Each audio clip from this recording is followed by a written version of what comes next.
to prevent the defect items. And the next is proactive approach. Here, the product will get certified.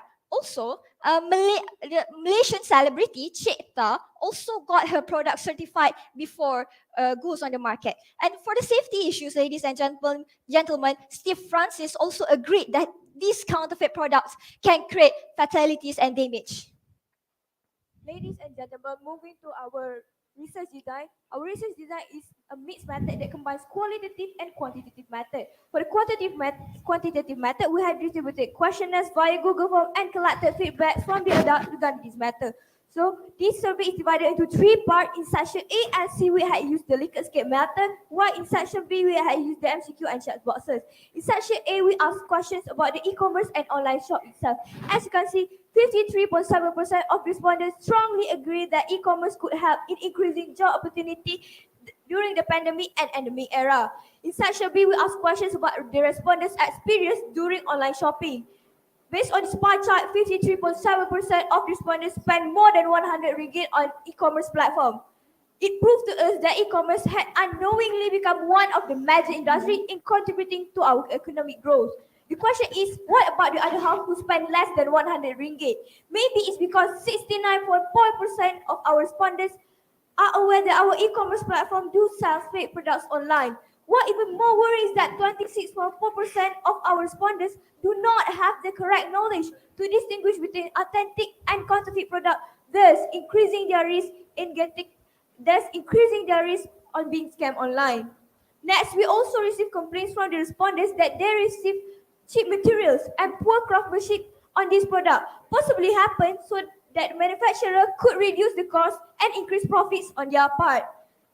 Although we find it great that people have the awareness and don't buy fake products that could affect their safety and health, there are still 18.2% of people who suffer from skin rashes and irritation due to fake cosmetic and skincare. And there are also 1.6% of people who suffer from kidney and jaw problems as a side effect of the fake health supplement.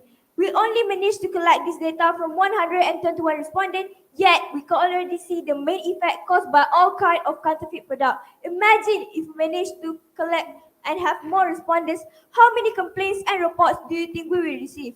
As for the last part, which is concerning the safety and authenticity in e-commerce, most people are still skeptical, especially when ordering expensive products on the e-commerce platform simply because they believe that positive review alone cannot guarantee the safety and the quality of the products online. Most of them also fully agree that by having online shop display their authenticity certificate and permits, they will feel more confident and secure in buying products from online store. So moving to our qualitative method, we had conducted an interview with an e-commerce specialist, Mr. Saidi Arifin bin Abdullah, who had the experience of 7 years working in the e-commerce industry and is currently working at SAP, a German company. He believed that the number of counterfeit products are increasing rapidly and a proper certification should be introduced immediately. He also said that, in parallel with this, he also said that every party should play their role as the consumer, the online sellers, and the platform itself. With that, moving to the next part, which will be presented. So the hypothesis here is basically the chronology on how the e-commerce industry going before pandemic, during pandemic, and endemic. Before pandemic, people tend to shop more at the physical store as they were free from the COVID-19 SOP. Then suddenly pandemic happened and e-commerce industry started to gain a big recognition when people were restricted to stay at home and opt to purchase and sell things online. And that was when the counterfeit product became an issue until now. Hence, as we are transitioning from pandemic to endemic, new system will be applied as we believe that it will raise the customer's trust in order to have a consistent e-commerce growth, and by that we want to ensure the e-commerce industry career to be sustained. So these are our suggestions from our team, which is the government needs to create a stricter penalty and standardized protocols in terms of the policies. Plus, having the product certified could also increase the assurance among the customers as it is already guaranteed by the government bodies. And this is the main suggestion of our team, which is to introduce QR codes where the consumers can know the authenticity, including the origin infos of the product whenever they scan their product. So secondly, is for the seller itself, which is the platform needs to provide an inspection for the identification check, including their personal details, to make sure that the sellers actually exist. And lastly, seller also need to have their legal permit, just like how usually physical store seller got their permit first before opening their stores. To end our presentation today, we have summarized our conclusion into 3 parts. So firstly, we should think carefully before buying or selling, because as it could guarantee the consumer's welfare and product founders' safety. And secondly, having a sustained e-commerce platform and career assurance could also offer more jobs and decrease the number of unemployment in our country. And lastly, having a sustainable e-commerce industry has high potential to go on international level, as by gaining people trust with a guaranteed platform. So here are some words that could be taken seriously as a lesson. It takes 20 years to build a reputation, but only 5 minutes to run it. If you think about it, you will do things differently. And remember, awareness is the greatest agent for change. With that, I end my speech with Assalamualaikum warahmatullahi wabarakatuh, and thank you.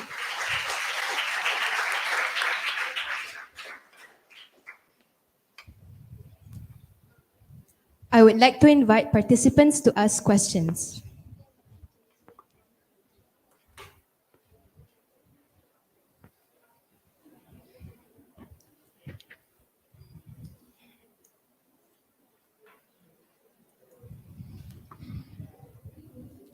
Thank you to the presenters. Now, I would like to invite the second team to present. Oh, I'm sorry. Oh, now I would like the judges to invite to ask questions. I apologize.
Okay, Assalamualaikum warahmatullahi wabarakatuh.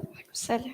Okay, I would like to ask a question. So regarding the QR and authentication, so as you can see nowadays, we can actually, there is a lot of fake QR and authentication products, certification are being made. So what are the way we can actually curb these problems?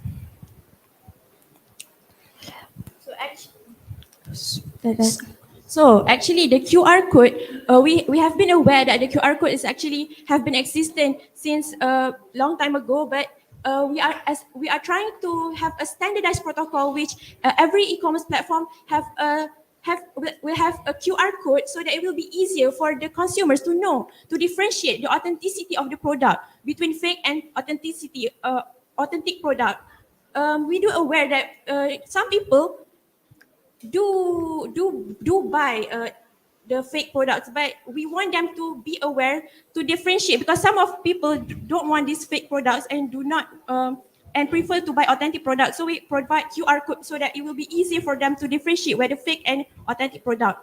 Before that, during the registration for the sellers to sell their products on the e-commerce market, they have to make a proper registration, meaning that the platform, that e-commerce platform, will have all of their identifications. So that if that sellers is trying to make a fake QR code, then it will be immediately deleted from the platform, and that sellers can no longer sell anything, because all of the informations are already stated in the platform itself.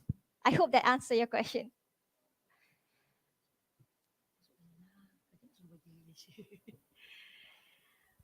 All right, we have a question. All right, your title is the call for safety and interactive assurance in e-commerce, authenticity in e-commerce sustainability. Can you please clarify to us, all the three of us, how your presentation relates to your subtopic, which is career sustainability and the emergence of new career path? Because from your presentation is almost 90% is you're talking about the bad side of e-commerce. All right. Thank you. Thank you for the questions. Okay, actually, our first step here is we want to ensure that the product is authentic. When the product is authentic, we can gain the customer's trust. When the customer's trust increase, meaning that there are more people coming to the e-commerce platform, meaning that there are more manpower. We need more manpower to handle these things. And at the end of the day, it will lead to the emergence of new career. For example, nowadays we have many new careers. For example, like web developers, digital store specialists, customer service representative, and so on. So when we need more manpower, it will lead to the sustainability of this new career. And at the end of the day, it will guarantee the future of the people who work in this field. I hope that answer your question, ma'am. Thank you. Now, I would like to invite. Uh, eh,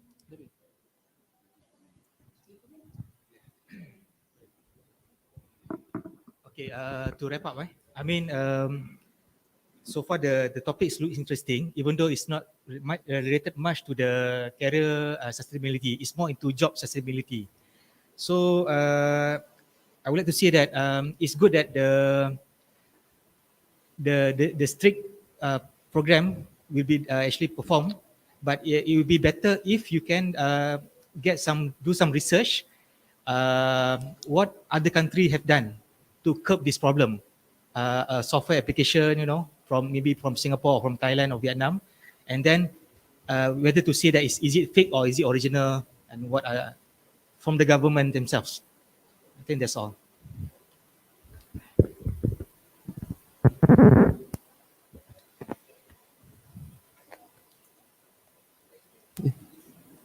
Thank you.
Now, I would like to invite Sekolah Menengah Agama Persekutuan Bentong to present. Bismillahirrahmanirrahim. Assalamualaikum warahmatullahi wabarakatuh. And very good morning, Abi, to our honorable judges, most respected timekeepers, moderators, and reporters. Also, not to forget our audience in this room for today. Also, standing here as a representative of SMA Persekutuan Bentong, I, Elia Elisa, am going to present to you guys under the sub-theme of career sustainability and the emergence of career path. So as you guys can see here, our slides, we pick an idiom which is seeing the light at the end of the tunnel because we are navigating a new career path. Next. So before we move on, I'm going to read out an overview of what is our research are going to be about today. So for example, as we have noted, the pandemic wreaked financial devastation across the aviation value chain, most notably for airlines. All subsectors reported massive losses in 2020, except for freight forwarders and cargo exhibits. Even previously reliable value creators, such as airports and manufacturers, were not spared for the pandemic's economic impact. So this is an overview for today's presentation. And after this, I'm going. What is our objective for this presentation? So basically, the objective of this research is that we are going to study how the people in the specific industry that we have picked cope with the problem of the pandemic and how do they actually sustain their career. What is the very specific career that we have picked? So the very specific industry that we have picked happens to be the aviation industry. Next. All right. Before that, ladies and gentlemen, I am going to divide my speech into two parts. Which first, I'm going to explain to you how do people in the aviation industry and what are the situations, what kind of situation do they live in during the pandemic. And the second one, I am going to explain to you based on these methodologies, how do they cope with this problem and how do they sustain their career post-pandemic. So these are our methodologies. So the first one is the extensive research coming from the internet, coming from the articles and also Google Scholar to support our data collection. And the second methodology happens to be interviews, which surprisingly and luckily, we have interviewees coming from our own relatives. And you have 3 interviewees that is working in the aviation industry and now is sustaining their career post-pandemic. Next. So, ladies and gentlemen, what kind of influence do the aviation industry actually bring to our country? So, the influence of aviation industry leans more towards the economy and also tourism. So, how does this relate? So, as you guys can see at the slide, this is a graph coming from the Department of Statistics Malaysia's Ministry of Finance, explaining how do the aviation industry actually affect our economical state. So, based on this graph, please look at the year of 2020. So, this is a graph showing how Malaysia's annual GDP growth actually worked. So, in 2020, the GDP growth actually dropped from 4.3 to negative 5.6. What does this mean, ladies and gentlemen? So basically it means our economical state is being at the very worst state of it at 2020, because the ideal growth for GDP is actually 2% until 3.1%, and negative 5.6 is very bad numbers for economical state. And what is actually GDP? I know you guys have been wondering. So GDP means gross domestic product. It is an analyzed data to actually measure the healthiness of an economical state of a country. All right. So the air transport industry, including airlines and its supply chain, are estimated to support USD 5.2 billion of GDP in Malaysia. Spending by foreign tourists supports a further 5.1 billion of the country's GDP, totaling to USD 10.3 billion. This means our aviation industry in the country have a very big influence toward our economical state. Now, we are moving on to the second influence, which happened to be the tourism. So, as you know, we talking about aviation industry must involve traveling and stuff. So, because of the pandemic, the traveling cannot actually really happen. That is why the tourism cannot actually work during the pandemic. Now, I am going to show you guys the impact of pandemic generally. So basically, during the pandemic, it actually most likely to affect almost everyone, not only the aviation industry. So these are the charts that's coming from a blog that is written by Siti Aisha, and it is showing the fact that the impact of pandemic most likely do not give you a positive impact. For example, there are people got shorter working hours, lost jobs, leave and no pay, and even leave and half pay, and also work from home. So from these slides, we can conclude in the terms of aviation industry, the impact of pandemic on aviation industry, they impact them in the sector of severe loss of jobs, and also the closure of Malaysian border and the banning of flights. And this we can relate it back to the generally impact, which is the loss of job. So working in the aviation industry, you guys must have known they need each other to actually follow each other. So, for example, a pilot cannot fly his plane, but what happened to the engineer also cannot work in the aviation industry, because if the pilot cannot work on his plane, how can the engineer actually fix the plane? All right, move on. And then, because of the pandemic, our government are being forced, not really forced, our government have to take a few measures in order to keep their people in safe, in order to keep their people in good health, in order to prevent their people from the infection of pandemic COVID-19. That is why a few measures have been taken, and apparently these few measures have been impacting the aviation industry in a bad way, which is the loss of jobs. What are the measures, ladies and gentlemen? So basically, they need to halt operation and ground their fleet. They also need to introduce salary cuts and offer voluntary unpaid leave. So why do they need to do this? Basically, because the aviation industry cannot work in their usual normal state anymore, because they cannot fly across other countries. They cannot even fly across in the state. So that is why these measures need to be taken, and they need to sacrifice a bit of their own economical state in order to save their people.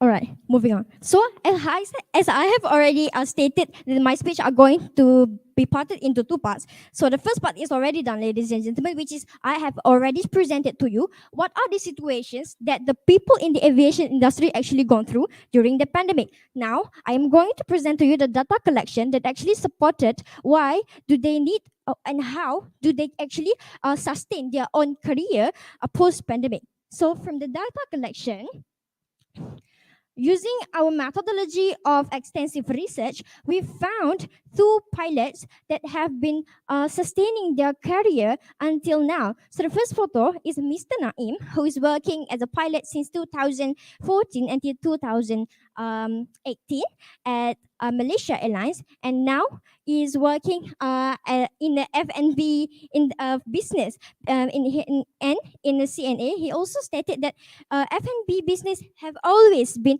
his favor long before he became a pilot. So from this, ladies and gentlemen, related back to the idiom saying the light at the end of the tunnel might do so that you have been in the darkness, but you can also find light. But you can also find the brightest star in the sky. For example, Mr. Naim finally get to reach out to his original passion of being in the F&B business. The second one is actually a fish breeding venture coming from Mr. Don.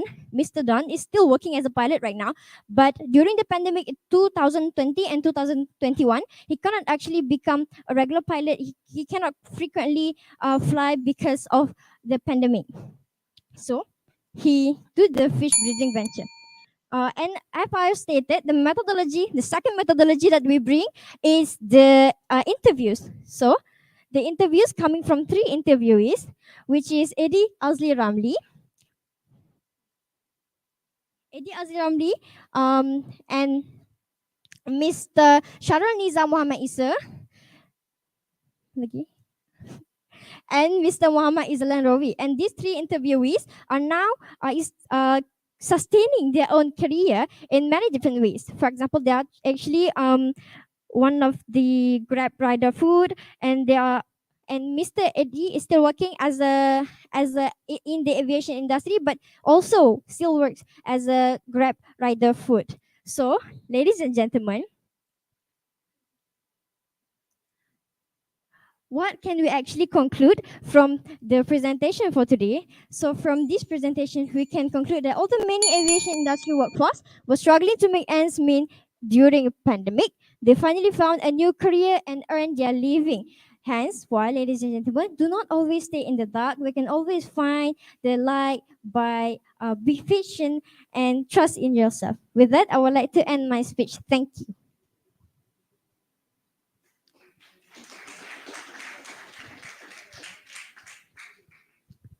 I would like to invite participants to ask questions.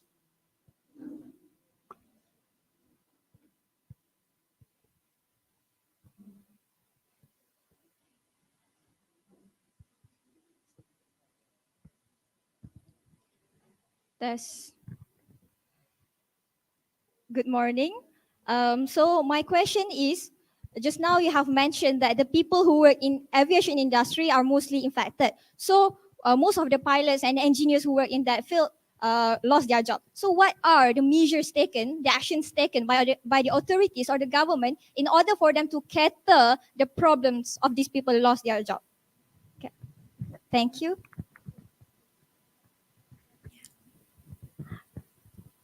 According to an Instagram post that I've read in Mr. Naim, who used to be a pilot, he said that for people in the aviation industry that lost their job, the efforts that given by the government is jaringan prihatin, if I am not mistaken, that they try to help these people by giving some incentive so that they won't be helpless. I hope that answered your question. That is an absolutely lovely presentation, but how is this presentation related to our sub-theme, which is the emergence of the new career path? All right, thank you for the question. So the subtheme is career sustainability and the emergence of career path. So what we have presented is how a pilot lost their job and how they are working in a new job. So that can working in a new job is one of the way for you to open a new career path. Is that it is the emergence of a new career path, because in order to live, you need to sustain your livings.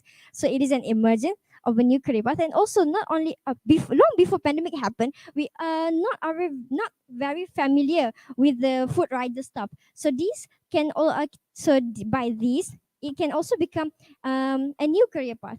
Not only food rider, actually there are few other jobs such as personal shopper. That is one of the new career path, and the career sustainability is how these pilots are, how these people in the aviation industry are able to sustain their living, are able to sustain their career post pandemic. I hope that answers your question. Thank you. As you have said in your presentation, one of the workers from the aviation industry now work in the fish breeding venture. But how about people who don't have any other hobby or careers that they are interested to? I mean, if they are affected from the aviation industry, what industry are they going? Are they going jobless or careerless if there is no other careers available for them? All right, thank you for the question. So, as you guys know, that government has helped us by giving Jaringan Prihatin, as you guys informed. So I think government has give us a credit to search for a new career. So I think this kind of career is depends on yourself, which is it your effort and your hardworking. So if you doesn't have any what we call any patient, so I think you can be a cleaner or everything, something that can sustain your living. So okay, thank you.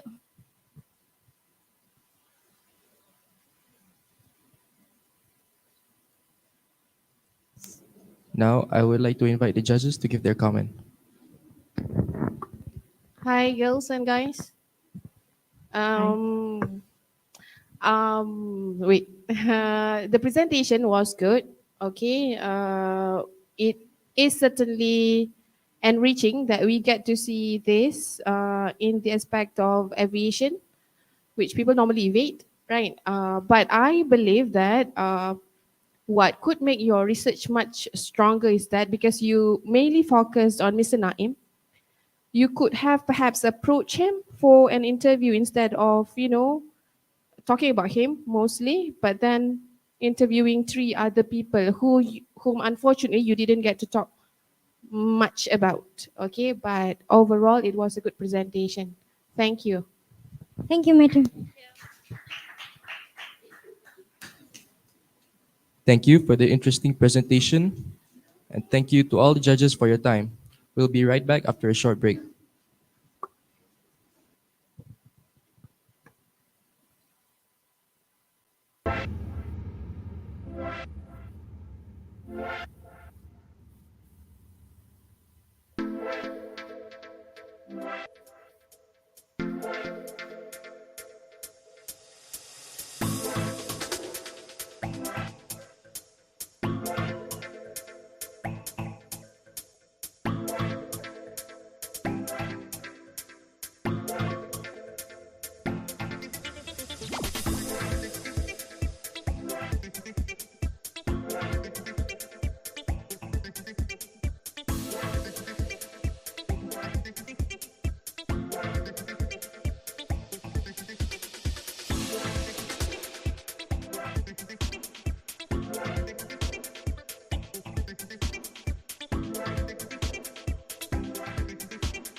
Good afternoon and welcome to the judges, teachers, guests, and participants of FRSIS 2022.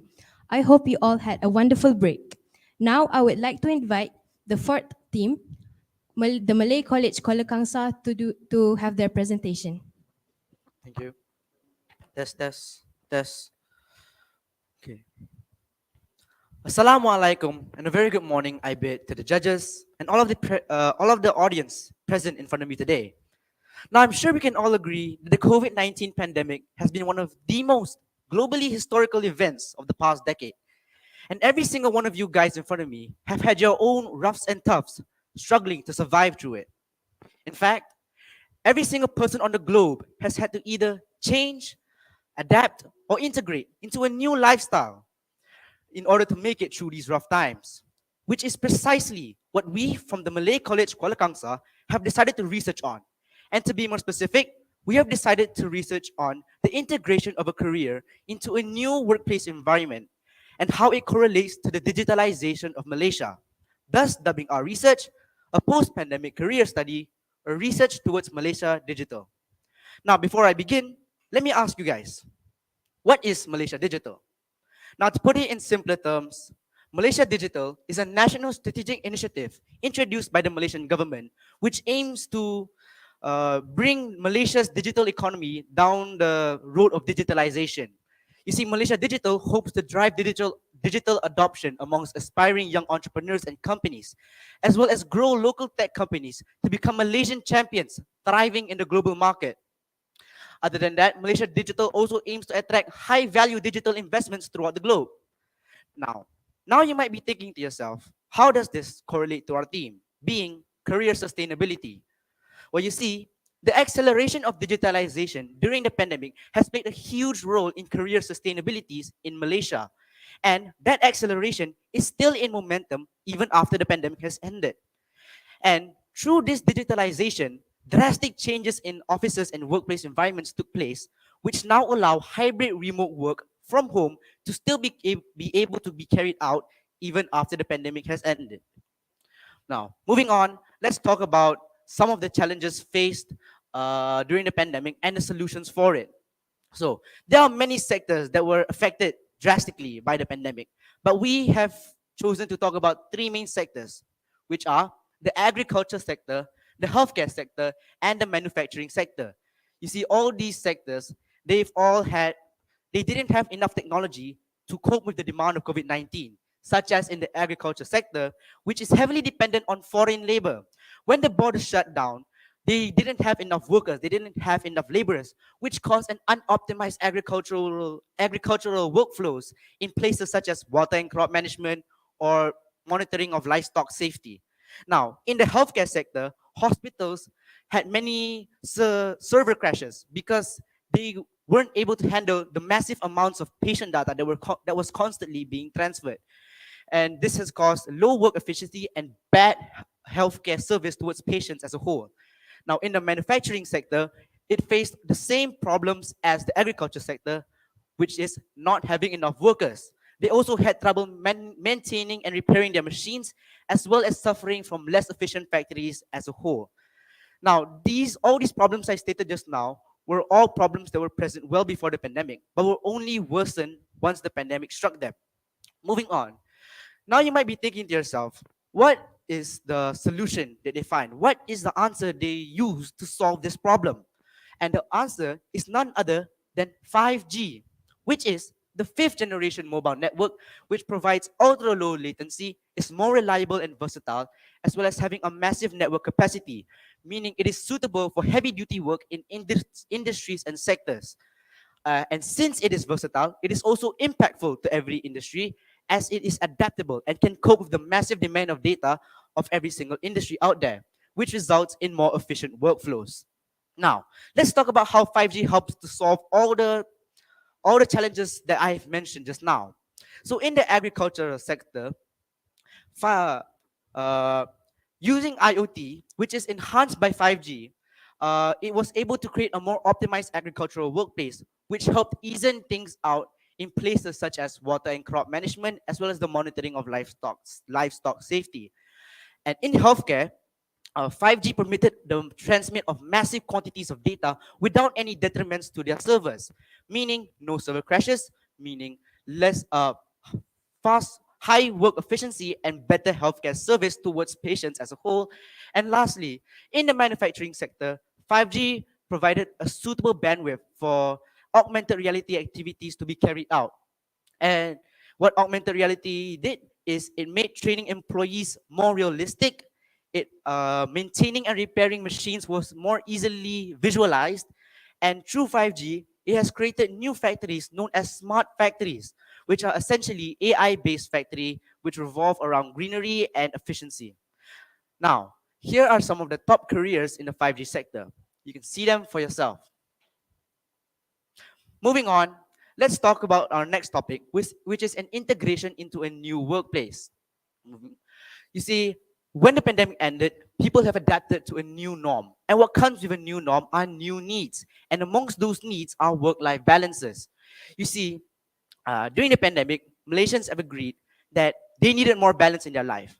They can't focus on their career solely throughout their whole life. They needed more balance, and this has led to the need of flexibility in the workplace area. And amongst the careers emerged from this problem are online doctor consultations. Other than that, it's hybrid work. You see, hybrid work is basically work where you can choose when and where you want to work. You can choose your working hours and working days, as well as when you want to work from home and when you want to work in the office through rotation systems. Amongst the careers emerged from this are work from home facilitators and workplace environment architects. Lastly, is e-commerce. You see, e-commerce is basically online businesses and online shopping. And e-commerce has increased tremendously throughout the pandemic. And most companies are using e-commerce as a way to expand their businesses uh, internationally. And amongst the careers emerged from this are marketing specialists and supply chain managers. Now, moving on, here are some statistics that support the claims we have made just now based on work-life balance, e-commerce, and hybrid work. Moving on.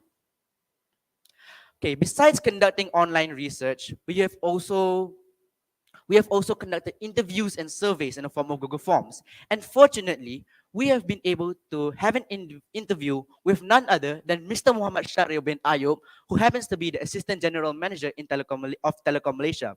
He is in the audience right now. Uh, the information we got out of this interview has helped us greatly in conducting our research. Moving on, we also conducted surveys in the form of Google Forms, where we asked Malaysians their thoughts on certain topics, such as Malaysia Digital. And it is found out that 69%, the graph is messed up, 69% of people were positive, 21% of people were pretty skeptical about it, and 10% of people were completely unaware of its existence as a whole. Next, we also asked them what are some of the challenges faced during the pandemic regarding their careers. And the majority have agreed that working from home was the biggest challenge, followed up by having to adapt to new routines, practices, and responsibilities. And some people even had their businesses forced to shut down due to being unable to cope with the demand of COVID-19. And the smallest percentage of people had no challenges faced as they were already in a good sector, such as healthcare or drug manufacturing, good for the pandemic. Moving on, we've also asked them what is their ideal workplace after the pandemic has ended. And it is found out that 48% of people agreed that they wanted to continue working from home. 26% of people wanted more flexibility inside their work life environment. And 22% of people wanted their companies and offices to prioritize health and safety first and foremostly. And at a small, measly 4% wanted to go back to the norms that were present before the pandemic. Moving on, let's talk about the differences of workplace environments before and after the pandemic. So before the pandemic, workers didn't have flexible time to work, such as having 9 to 5 jobs. Office needed large spaces to be occupied by workers. Employees' mental health were not a priority, and all workers work in the same office at the same time, and all meetings were face to face. After the pandemic, workers do have more flexible hours. Large spaces are not a need as people can work from home. Companies now prioritize mental health and work-life balance. Options are given either to work from home or in the office, and meetings can be hosted online. Moving on, to conclude, what we got from our research is the digitalization of Malaysia played a heavy role in the recovery of Malaysia during the pandemic, and 5G was one of the biggest factors that careers and sectors could be sustained, and people who have adapted to the new norm still prefer to use digital methods to pursue their career. So that's all from us. I hope you find our research informative. Thank you very much.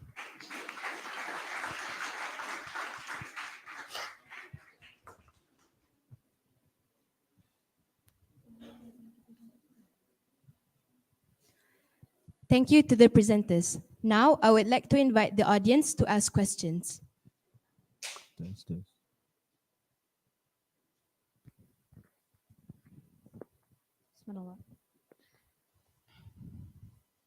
Okay, so based from what I've seen, your research is very Malaysia oriented.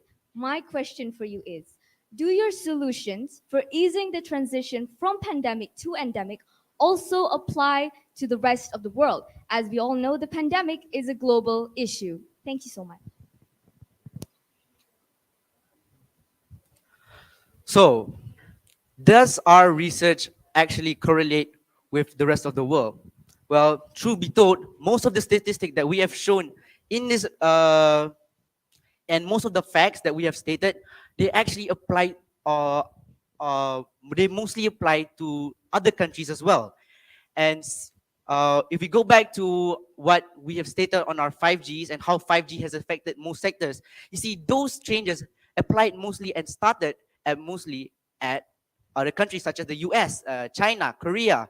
They've all adapted digital agriculture, digital smart factories, and Malaysia is actually one of the countries that been able to start taking up on this new advancements.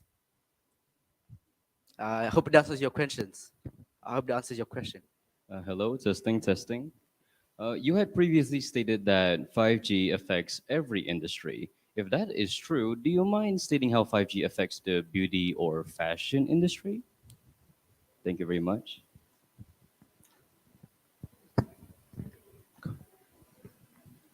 Okay, to answer that question is very simple. So you asked about the beauty industry, right? How 5G affects. So let me give you an analogy. So there is a small bucket and a big bucket. A small bucket represents the old technology, which is 4G, the fourth generation, and the bigger bucket, which is 5G. So 5G is the bigger bucket. It can handle the bigger bucket. Will absolutely can sustain a lot more water, right? A bigger bucket. Same as goes for the beauty industry. 5G helps beauty industry to deal with bigger quantities of data easier. So let's say their websites.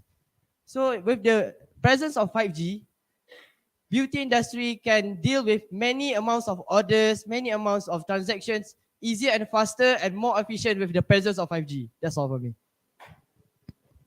So good afternoon. I would like to ask a question. So as we are transitioning from pandemic to endemic, our country economy hasn't fully revived yet. So how do you ensure that the government can support the digital costs?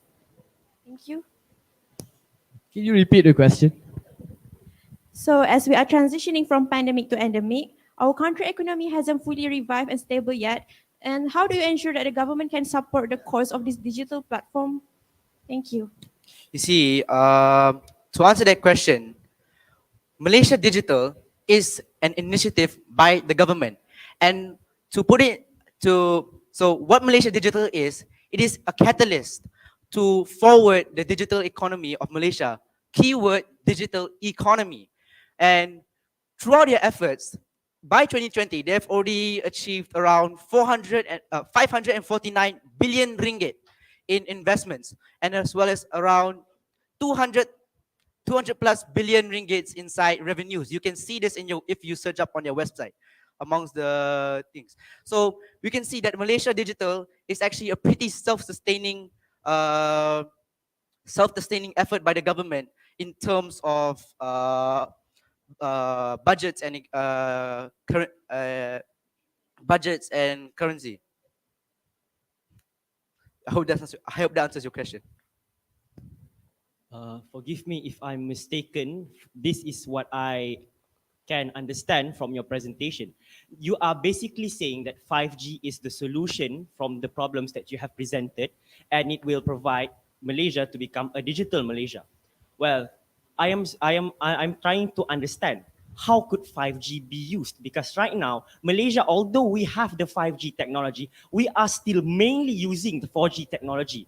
So how can we spread the usage of 5G around Malaysia? Thank you very much. All right. So, how do we ensure the whole nation is able to benefit from 5G? Well, do I stop? Or can I finish my answer? No, stop. Okay, keep going. I'll stop. Now, may I have the judges to comment? Okay, first of all, I would like to thank all for asking question. Okay, keep up the good work. Okay. in summary, I really enjoy the topic. Okay, it's because nowadays we are dealing with big data, we are dealing with a lot of connectivity. So 5G is important, even though it's not there yet. But we have some TM. They actually try to do some like autonomous driving, where they can actually make it the car to move autonomously, and then and big data is really important nowadays because when you have big data, you can do a lot of prediction, and then that's why AI comes in. So hopefully we are towards there. And we are not too late to work with other countries like Korean, American. They are few years ahead of us. So okay, thank you. That's all from us. Thank you.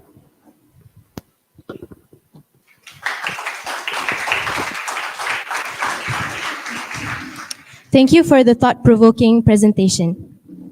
I thank all the judges for your time. Now we will have a short break.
Good afternoon to the judges, teachers, guests, and participants, and welcome back to FRSIS 2022.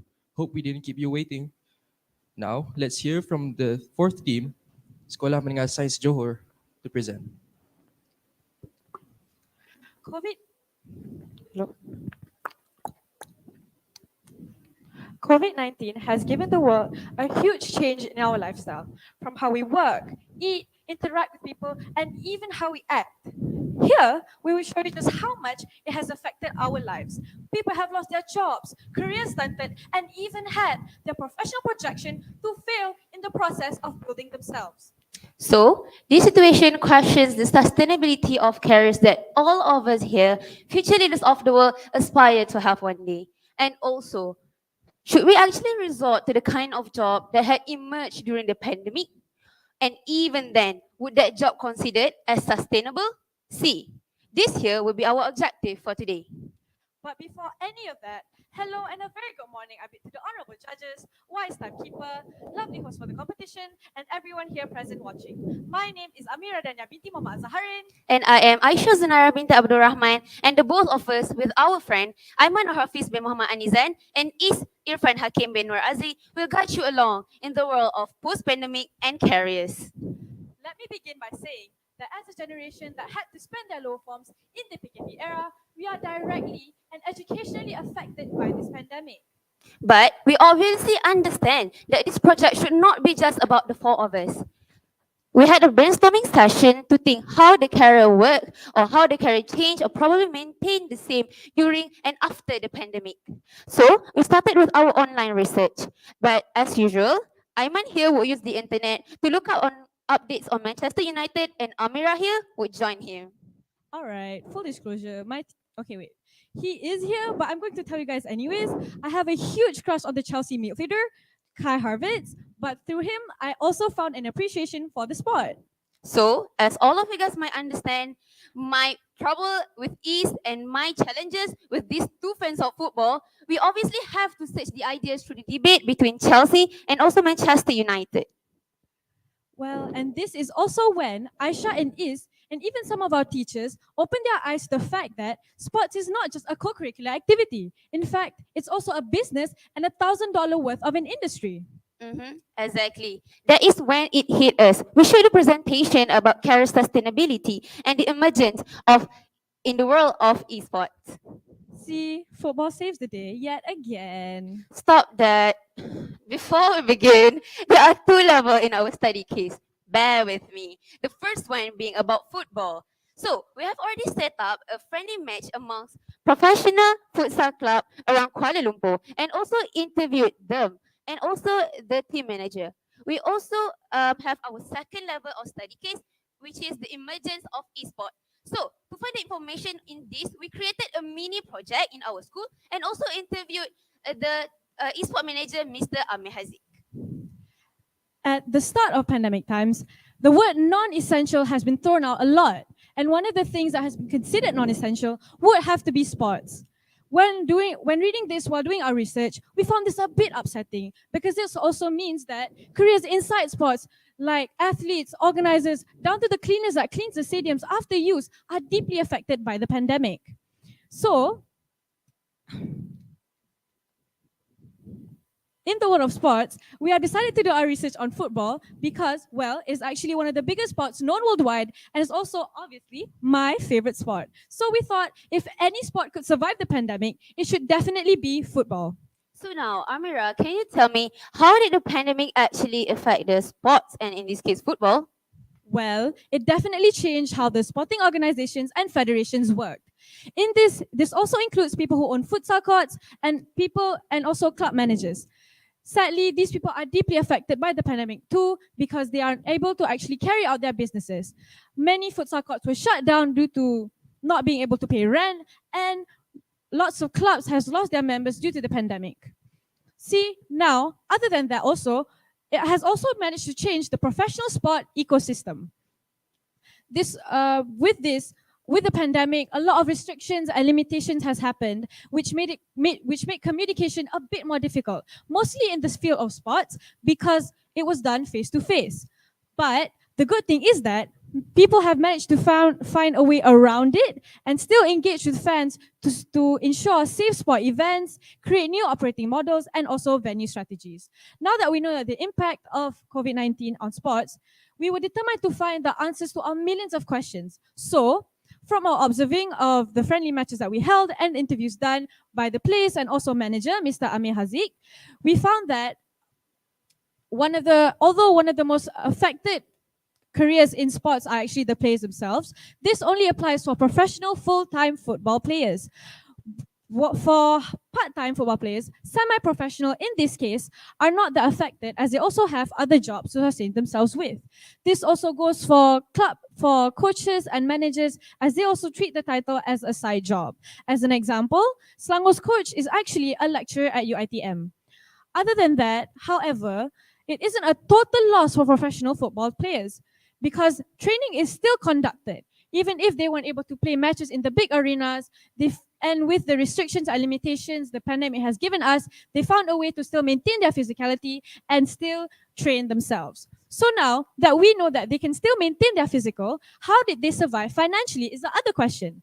Well, salary is actually still given to most players, and although it might cut a bit short, sponsors are still given, which also adds to their income. And in fact, in fact, sponsors have said to actually increase after the pandemic, after the realization of importance of digital marketing. So now that we know that these people are actually can sustain themselves, they also have, not to mention, merchandises and brands, which also adds to their income. So with that, I already have proven that football did not only just survive the pandemic, but also has added more stuff for the community to become a better place and is indeed sustainable. So, but there's one thing that isn't sustained throughout football in the pandemic, which is the entertainment value was decreasing as there was no matches on television. So it was natural that people were going to look for other sorts of entertainment, shapes of entertainment, which brought us to esports. Esports have already existed in the 1970s, and the first ever esport competition took place on 19 October 1972, which is tomorrow. So, but since the COVID-19 outbreak, esport has managed an enormous evolution. Well, first, esport has evolved more than just a game where parents would scold their kids for playing. However, these days, people view this as an actual career that they can actually strive for. So, naturally, we were a bit skeptical about this. Even the whole school, the student was like, betul ke ni? You know, so it is surreal how video games can really become a career when we as the children was scolded playing it. Hence, we made a case study about how is it applicable and sustainable at all in the first place. Nevertheless, we are reminded that this case study isn't about just the four of us, right? So we created a mini tournament. So the main objective for this is to observe the job scopes and how the whole thing actually works. And next, we also interview an esport manager to find out more from the insider's point of view. Okay, so the data we collected was pretty simple. So we found that a lot of careers in esport, um, including in the slides, which is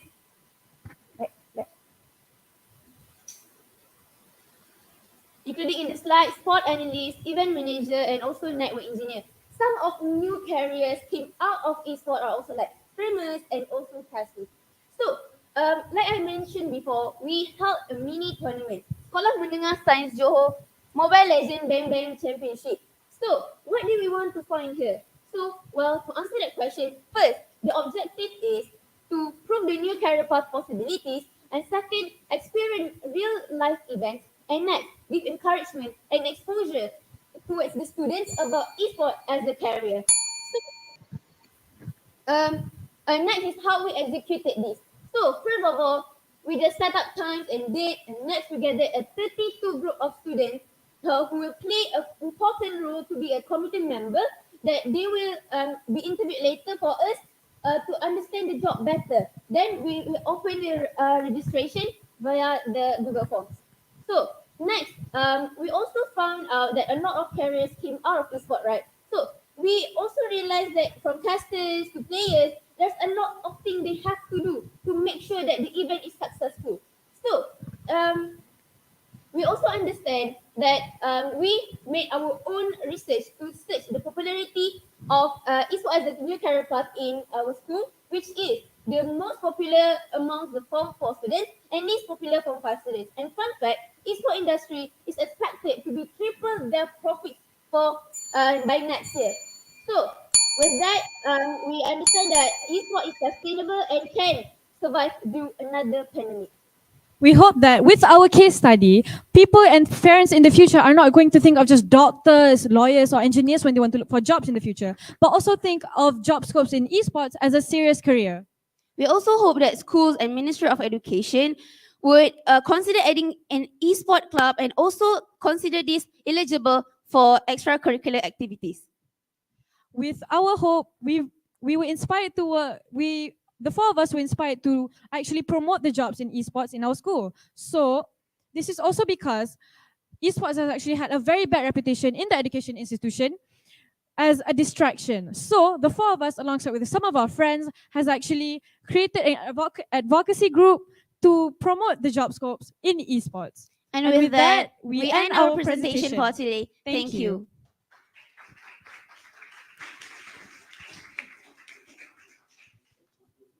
Thank you for the presentation. I would now like to invite participants to ask questions.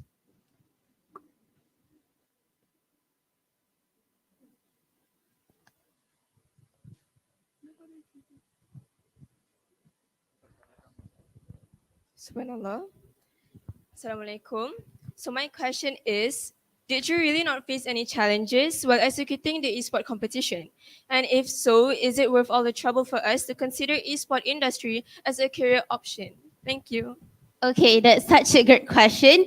So during the tournament, during the preparation, we do a lot of problem had arise. So one of the problem is financial difficulties. So as all of you guys know, we held this students friendly competition where they don't have to pay any fare, right? So we have to write a letter to our principal to ask for monies. So in reality, how does this problem overcome? In reality, people actually have to pay. People have to pay to enter certain competition. For example, they have to pay a range from 10 ringgit to hundreds of ringgit when they want to compete in an esport competition. So this also open a new career path possibilities. As what I said, when I say that esport open new career path possibilities, this is when I say that financial difficulties. So this will be solved by the accountant, by the financial advisor, that they will help us doing all of these financial difficulties through all of this. And the second problem that we also face is also the technical difficulties, which is we have a trouble with handling the Wi-Fi, the poor sound system, and also the managing process, the technical process. So with this also being said, we can solve this problem by having a really good people who knows, who master in this type of skills, which is, as I already said, we have the network engineer, we have the technical advisor. All of these careers that came out of esport can actually make esport a better industry, because there are multiple of jobs that needed to successfully handle this program. And Amira?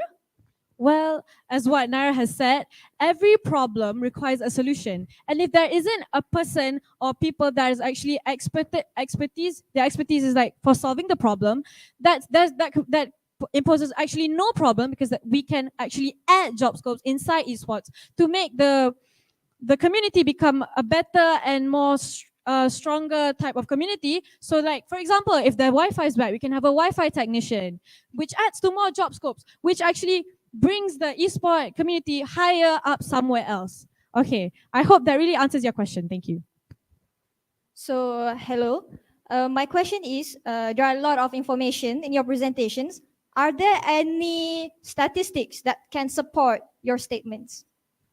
So as you guys can see, the methodologies that we use is interviews and also mini projects. So this research is qualitative based project. So if for those who don't know, qualitative project is based from interviews, from observation, and also from documentaries. So as what we do, first of all, we do interview, right? So interview is already what we search that and then we have mini project. Mini project is because we want to triangulate the experience. We want to know the experience. We don't talk. We do data. We collect the data with experience and also reading.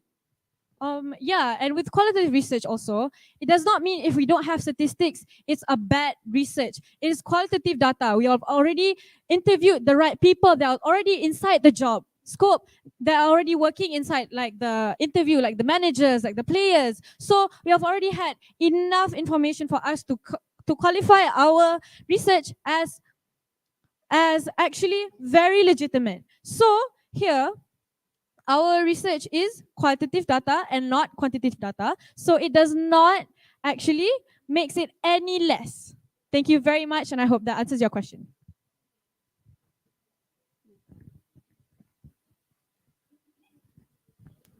Thank you very much. Now, I would like to invite the judges to give their comment. This is not a comment, this is a question. Okay. You mentioned about the football clubs and everything. That is not in Malaysia. Okay. And you mentioned big clubs where they can survive without playing. But these clubs, during the pandemic, they still have the matches without audience. Okay. Okay. Our question is, in Malaysia, okay, what happens to these clubs? Not mention JDT lah, other clubs, okay, other state players. They are all professionals, okay, and there are certain clubs cannot afford to pay the salary for the players, okay, because as we know, when you play without audience and no tickets and everything, so no money. So the players, they didn't get any salary.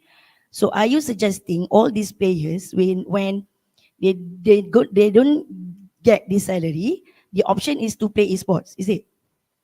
And are you sure that when playing esports, certainly when you join esports, whatever esports that you join, you can get money? Can you clarify to us? Because from your presentation, it's like the only the things that they can survive now is joining esports. You can get money if you win, can esports. All right. So thank you for the question. So, okay, what we are trying to show and portray to you guys is that sports is actually still sustainable with or without, with esports still ongoing. Because, okay, like we said, we have actually held in matches from KL futsal clubs, correct? One of them was actually Fusa Futsal Club, which also is actually not as big as big football clubs like JDT and whatsoever, but they also still sustain themselves with their sponsors, and they are actually merchandise that they actually have, and they can sell their brand. They can do what they want with the brand, and which also still adds to their income. And with the esport is that what we are trying to show here is that when football was on delay for the people watching, for the audience, there was not actually football ongoing, correct? But so for that, there's not actually any entertainment value. The entertainment value for football is decreasing. So with that came esports to entertain these people in the lockdown. So actually, we are trying to say that esports is also sustainable and sports is also sustainable. And again, I would like to add that esport requires skill. So even though you don't come in a competition, you can still get paid for your skills if you do pay for people's account and stuff. Okay, I have one quick comment. So overall, it was a wonderful presentation. I like the way you communicate between you two. Okay, there's a sync there, and it's good that you do an actual live experiment. Okay, and also you have confidence in answering the question, which is good lah. So I hope that maybe in the future your school might organize something similar to this, like FRSIS. You know, I can cater all the schools and do a event like this. Thank you very much. And if you guys want to ask any question, you can freely just meet us at dorm and the boys there, because we as a school really want to encourage you guys, really want to give exposure about esport as a new career. Thank you very Thank much. you very, very much. Thank you for the informative presentation. Thank you to all the judges for your time. We will once again go for a short break.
Is 2022. Good afternoon, I bid again to the judges, teachers, guests, and participants. Thank you for your patience. Now, I would like to invite Sekolah Menengah Sains Tuanku Aisyah Rohani to present.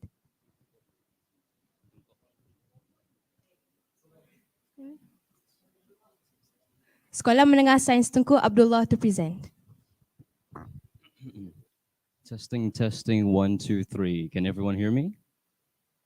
Okay.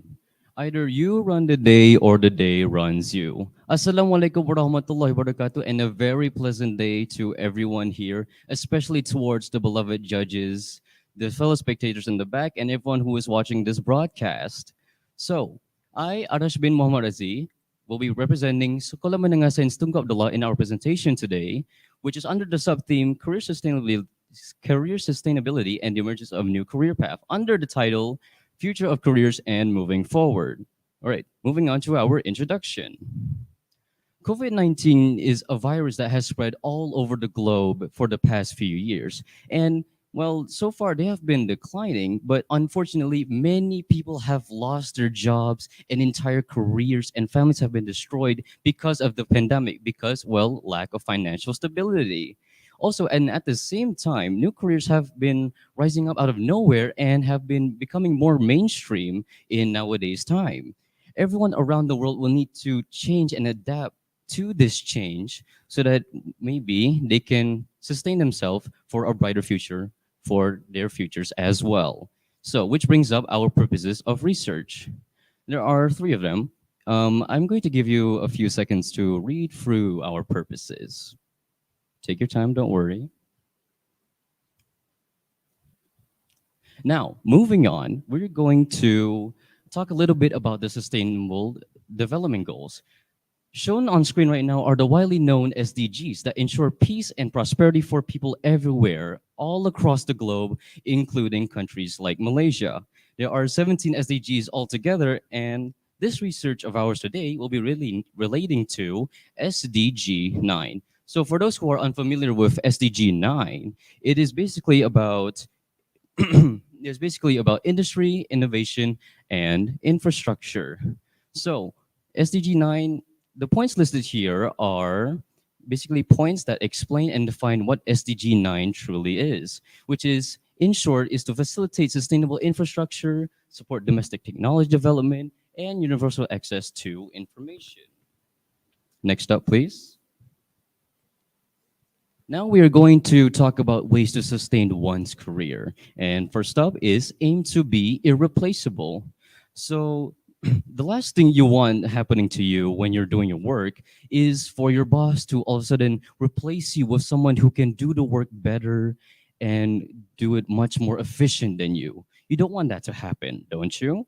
So make sure that your employer sees you as someone who is very important, sees you as someone who is very valuable towards the company, so that also make sure you are one of the go-to persons that everyone reaches out to when they want to resolve a certain issue. Next up is to be flexible. What do I mean by being flexible? I mean that it's important to meet unexpected needs of your boss. For example, they might ask you to switch shifts all of a sudden with another employee to cover someone's unexpected leave, or maybe to put in overtime when you're asked to, or maybe even to work over the weekends. When you are to do this kind of work without hesitation and without question, this only shows to your boss or your employer that you are someone who is very reliable on and that you are willing to do the work nevertheless. And next up is to keep your skills current. What I mean by this, you need to make sure that your skills accelerate as time goes on and they add to the company's success. When your manager sees this kind of growth from you, well, it really helps for them to look elsewhere where they need to cut costs or maybe to maybe I don't know, cut off different employees. Why? Because you're much more valuable and much less of a burden. Next up. Finally, is to coming up with solutions. Having really strong problem solving skills helps in any industry. Why? Because, of course, every single manager and employer who is watching right now can definitely agree with me. Of course, you don't want to increase your workload because your employees can't do problem solving on their own. So when you do this kind of problem solving ability and your employers notice this, it just adds to your value as a whole. Now, we're going to move on to the new careers with increasing popularity. First up is Director of Remote Work. What is Director of Remote Work? Well, it's pretty self-explanatory. They handle remote work-related issues. And I'll give an example. There are two divisions, remote workers and in-office personnel. Remote workers and in-office personnel must be kept on the same page so that work doesn't get out of hand and a two-class system does not develop. Like, for example, remote workers are controlling the in-office personnel, or maybe vice versa. Director of Remote Work does not let this happen. Next up. To the right side here is the fitness commitment counselor. So cases related to work burnout, stress, social anxiety, and isolation have reached record levels during the lockdown periods. And therefore, we need more mental health professionals on staff. Fitness counselors serve as advisors to clients on exercise and other wellness topics. And on the right side over here is workplace environment architect. The design and structure of the workplace can affect the personal effectiveness of workers and make them feel more valued. They are important so that employees can be happier when they're doing work, and it also reduces long-term sick leave. Next up, please. So through surveys, online interviews, and face-to-face interviews, we have collected qualitative results. Next slide, please. So we have gathered the demographic profiles for age classification and also for occupation. Moving on, please. So you all might be wondering, what are the questions that are included in our survey? Well, here's the first one. How has the pandemic to endemic change affected your career? If you have noticed from the pie chart here that the majority of people have stated hybrid and remote work, while only the minority 3.4% of them are not affected. So this means that only 3.4% of our respondents have actually managed to sustain their original nature of career path, which is not really a good thing because change requires effort and effort requires time. Next up is some of the responses for our surveys. We're going to just slide through these. Some are short and some are very descriptive. Question number 2 is, has your workspace implemented a hybrid work rotation? So to look at the pie chart here, 82% have answered yes, while the remaining 18% answered no. But if we look at question number 3, next slide, please. Should hybrid work rotations still be implemented even after the COVID-19 cases have dwindled? If you notice here, okay, remember that the chart before has 82% of saying yes, that they have changed it to hybrid work rotation, but only 69% say that it should still be implemented. But what does this mean? It means that perhaps the low percentage wanting a hybrid work rotation is due to the fact that some of the respondents still want to go to the office because they think that they can do more work there rather than doing it at home. Next up. It's question 4. Do you think the rise of new careers make other careers obsolete? The majority of them say yes, while the remaining said no. Moving on to our 5th question. My apologies, that will be saved for our closure. So we have conducted a face-to-face interview with one of our clients. I'm 67 years old and I'm a software designer. Okay. Well, Mr. Syed Yahya, how has the pandemic to endemic change affected your career so far? In my line of work, the endemic or pandemic does not have any effect on me. I see. Has your workspace implemented a hybrid work rotation? Not really. I'm working at home, so hybrid rotational work is not required. What suggested methods can you give on sustaining your career in the long run? I am already online. I suggest everybody go online to sustain the career. Thank you for your answer. Do you think the rise of new careers make other careers obsolete? Not really, but all careers has to evolve, find new things to do, create more creativity. All right. And final question. Should a hybrid work rotation still be implemented even after the COVID-19 cases have dwindled? Definitely, but eventually it will not be required because more people will work from home and more people will be online. I see. Thank you so much for your time, Mr. Syed Yahya. That'll be all for now. Thank you. Those are one of our respondents. Thank you so much for Mr. Syed Yahya. Now we'll be going on to the impact of technology on jobs. Technology raises the bar of efficiency, productivity, and safety, which is not achievable by humans. The following points are listed here. And to recap for everything that we have done, here are the purposes of our research. We can let you read this later on because it's quite a list. And now we're going to move on to our society's thoughts. Here are our respondents' best responses so far, such as Ms. Nur Suhaili binti Abdul Rahim, and the other one being Mr. Yunus bin Bahari, who is a project architect. You want to read this? You can straight away come to us if you want to learn more. And before I end our presentation for today, a quote from Henry Ford. When everything seems to be going against you, remember, the airplane takes off against the wind, not with it. And thank you very much. That will be all from our presentation.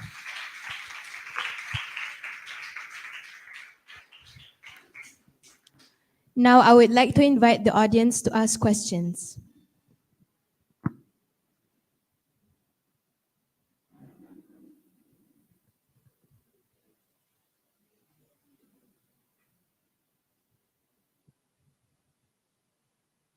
Any questions?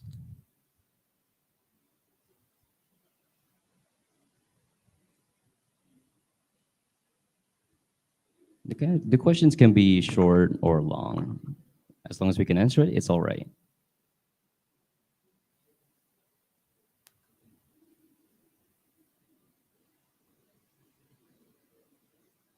The clock is ticking.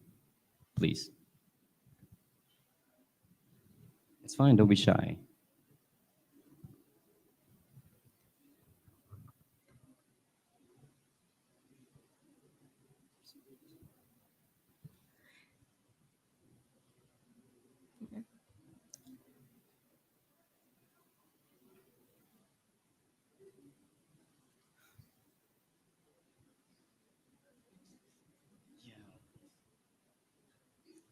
Now, I would like to invite the judges to make their comments or ask some questions.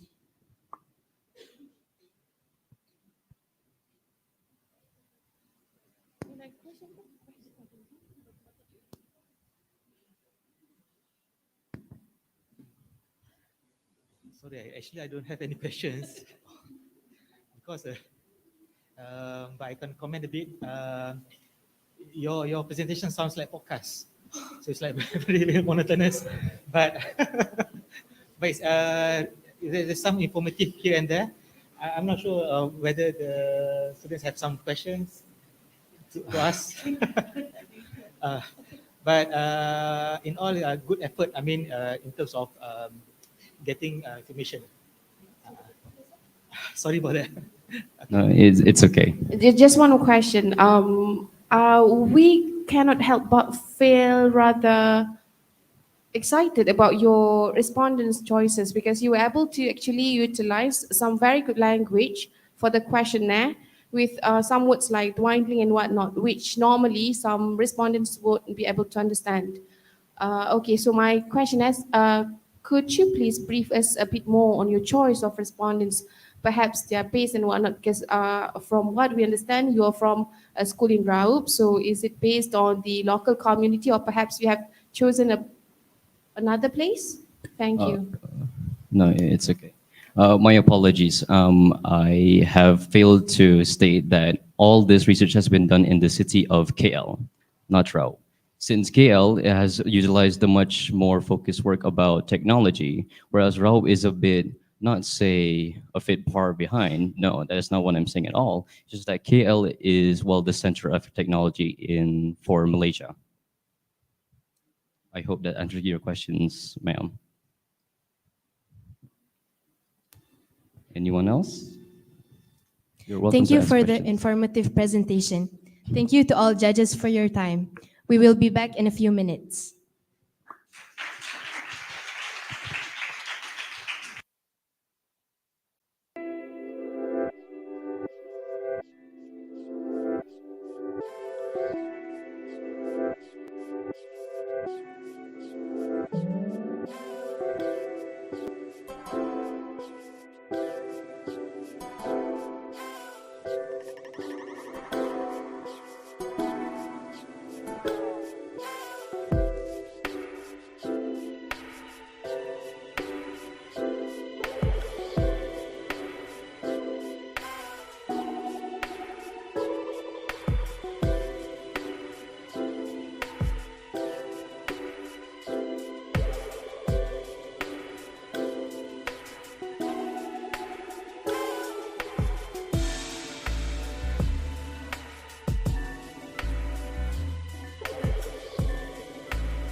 Good afternoon and welcome back once again to the judges, teachers, guests, and participants of FRSIS 2022.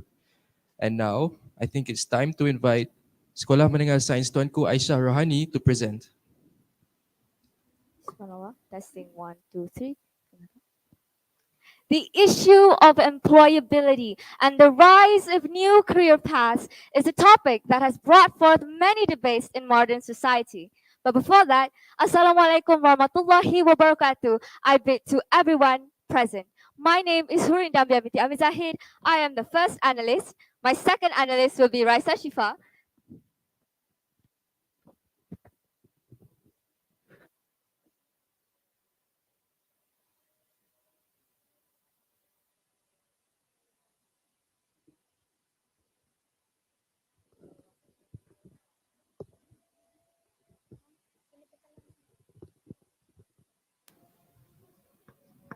Subhanallah. Pardon for that. My second analyst.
I will restart the presentation.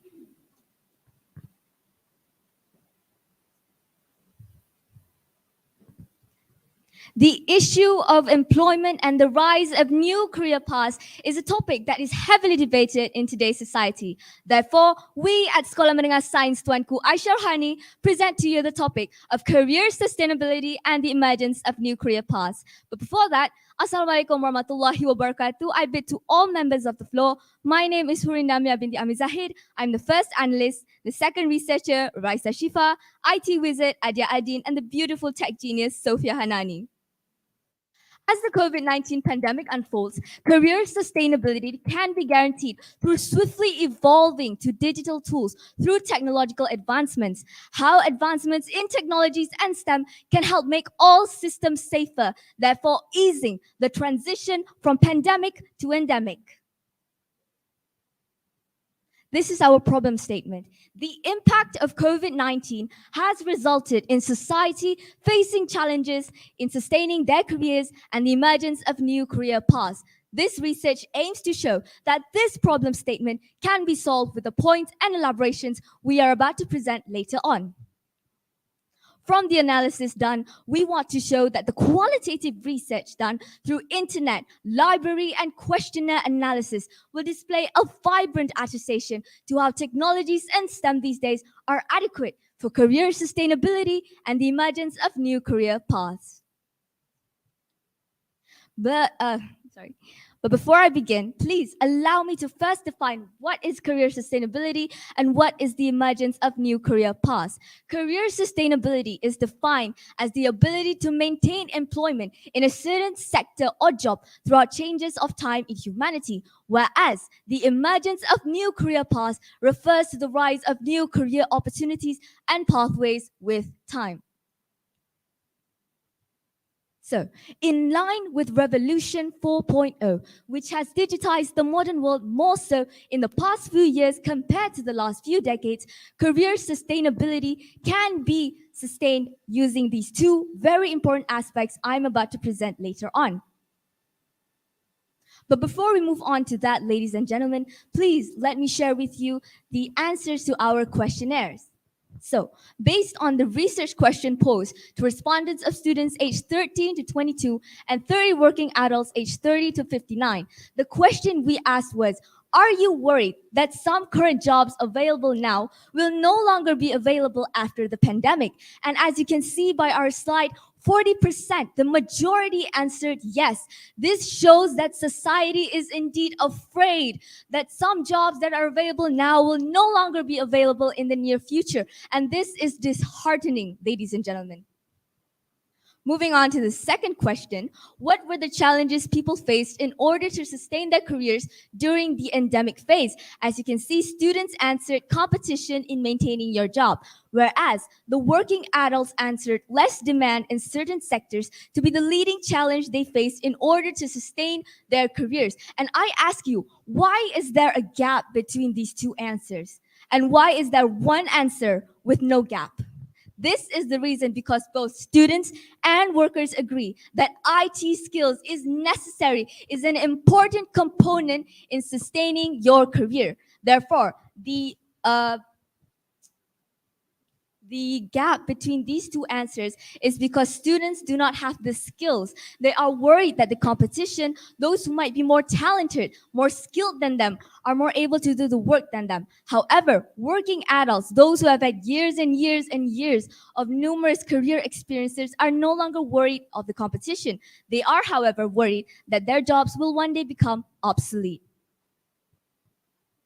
As I've said before, there are two important aspects we have determined in order to sustain your career right now in the endemic world. The first being proficient technology skills, and the second being innovation and invention. For the first point of proficient technology skills, a fluency in technology is needed for demanding job sectors such as data analysts to ensure continuous employment. For example, with the rise of artificial intelligence and robots taking over manual labor for humans, these factory workers need to hone and develop a fluency in technology. They need to learn how to operate these machines in order to keep their jobs. For the second point of innovation and invention, in line with Sustainable Development Goal number 9, which is industry, innovation, and infrastructure, technological advancements that rise with the demand of society for the betterment of human life. Some technology features that allow people to keep working today are present in the technology we're using right now. Take, for example, the platform of Zoom. Zoom is not a relatively new platform. It has been around since before the pandemic. However, there are some new features integrated into the platform that allow people to keep working post-pandemic wise. One of these being live transcriptions. Live transcriptions, also known as live subtitles, is easing people to communicate, to comprehend what is going on inside their work meetings. Therefore, those in rural areas or those with computers without speakers no longer have to fear that they do not understand what is going on in the meeting. Therefore, they can participate fully and maintain their employment. Ladies and gentlemen, for the second part of the presentation, I will pass on to my second presenter, Raisa Shifa. Ladies and gentlemen, before moving any further into the emergence of new career paths, we first need to identify what jobs that will be highly sought out for in the near future. To achieve this, a survey was conducted upon two groups, those of being 30 students aged 13 to 22 and 30 working adults being the ages of 30 to 59. Based on our survey, we took the first 5 responses out of each group on the question of what jobs do they think will be highly in demand in the future. In response to the research question, as you can see here on the screen, the students mentioned jobs like data analysis and cybersecurity, whereas for the working adults, they mentioned jobs like robotic scientists and machine learning engineers.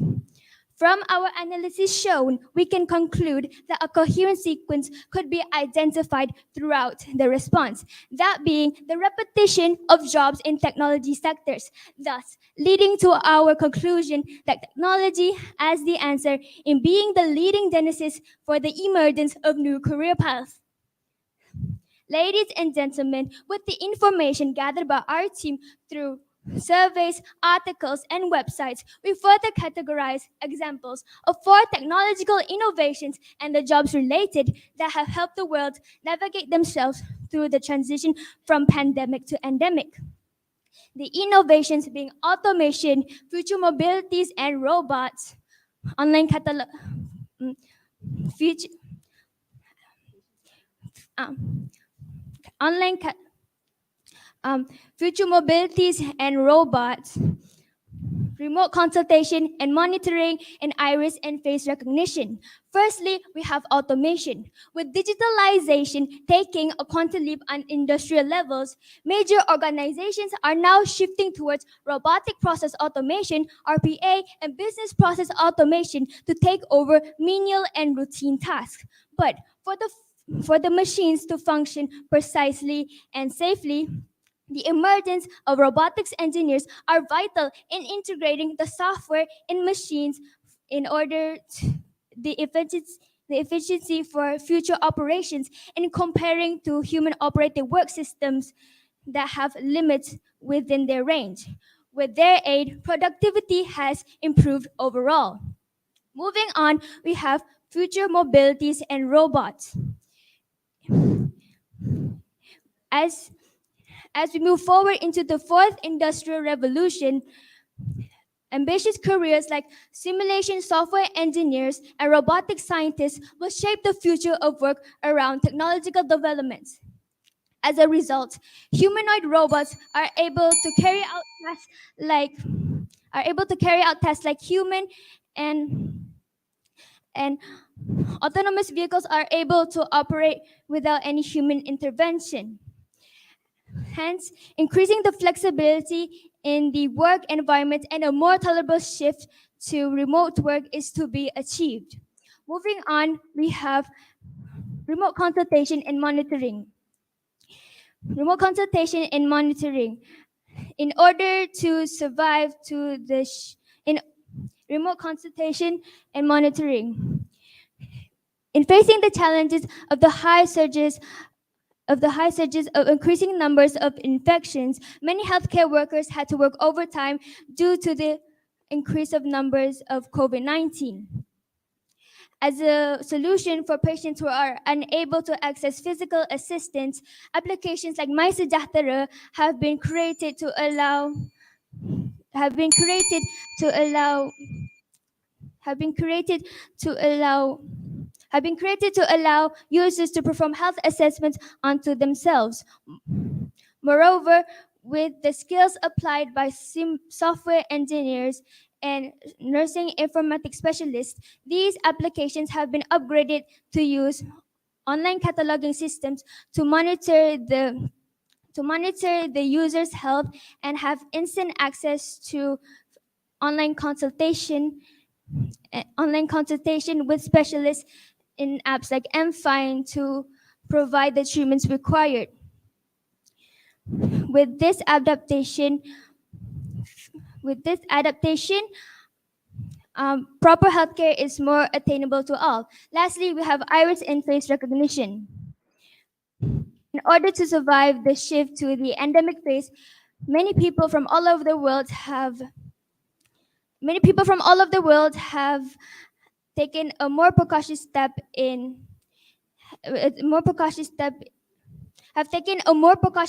minimizing human contact. In contrast to keypads, swipe cards, and thumbprint scanners, the biometric technology utilized by a machine learning engineer in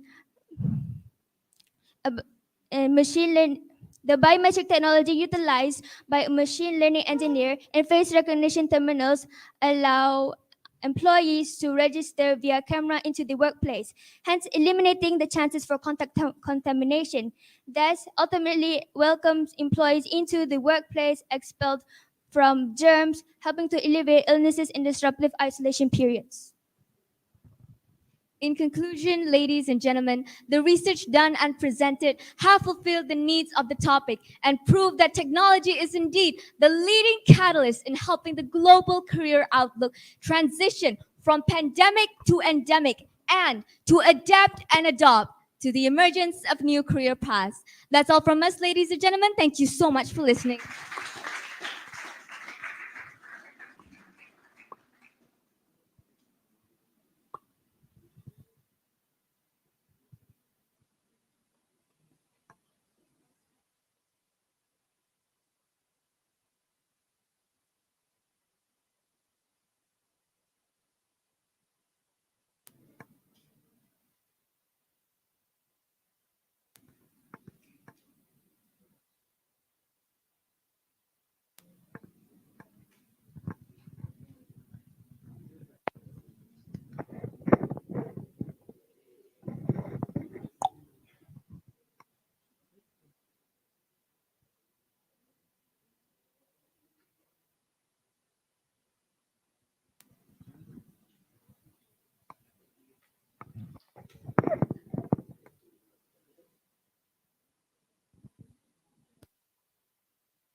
Thank you, presenters. I would now like to invite participants to ask questions. Since you mentioned that technology is the answer, do you think we should depend solely on machines during the pandemic phase? Thank you. Subhanallah. Thank you so much for the question. I think it's a very good one. Okay, personally for our team, the answer is both yes and no.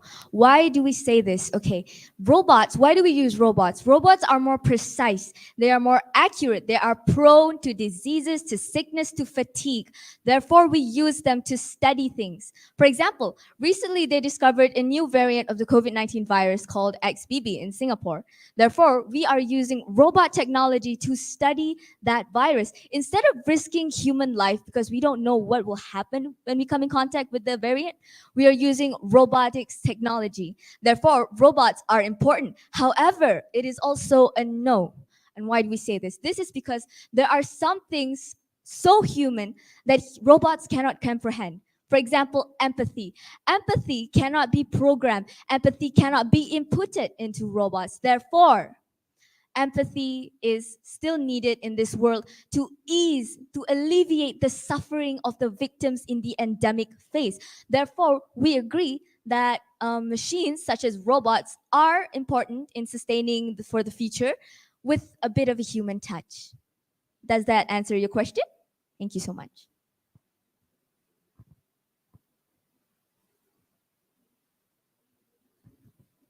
Okay.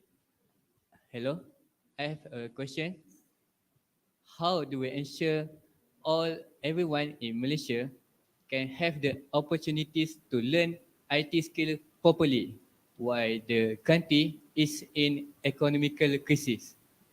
Okay, so your question was, how do we make everybody learn IT when our country is suffering from an economic crisis? Okay, here is the reason why. Our government, our beloved government, they need to know their priorities. They need to set their priorities straight because we are educating the future generation here, ladies and gentlemen. Therefore, we need to set aside a budget. No matter how much we are in crisis, there must be a budget saved up for the future. We cannot just think of the present. Instead, we must think of the future as well. Therefore, we don't need so much technology. We don't need high-tech things. We need basic skills, okay? For example, in schools that utilize iPads, such as my school, Sekolah Menengah Sains Wan Kuala Syarhani, or Sekolah Sri Puteri, or TKC, schools that integrate IT into their curriculum. They are doing their best in shaping the future generations to be more tech proficient, in line with what we just said just now. So does that answer your question? Thank you so much. Any other questions?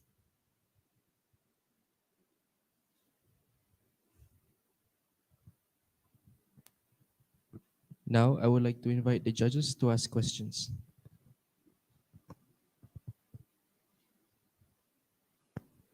Okay, I don't have any question, but I have a comment. I would like to say thank you for the presentation. So we understand that there's a lot of high technology terminology, which sometimes is very forgetful. I mean, it's very hard to, because you are not into that field yet. Because soon, I think maybe if you are into that field, then you know more and then you are familiar with that, there is no problem. But I really, because I enjoy the way you work. I mean, you complement each other. I mean, sometimes she tend to forget, but it's okay. This one, make it as a learning curve, okay? And maybe in the future, I don't know whether you can put something below a monitor or what for some keywords, so that we can overcome that issue lah. But good effort. Thank you so much.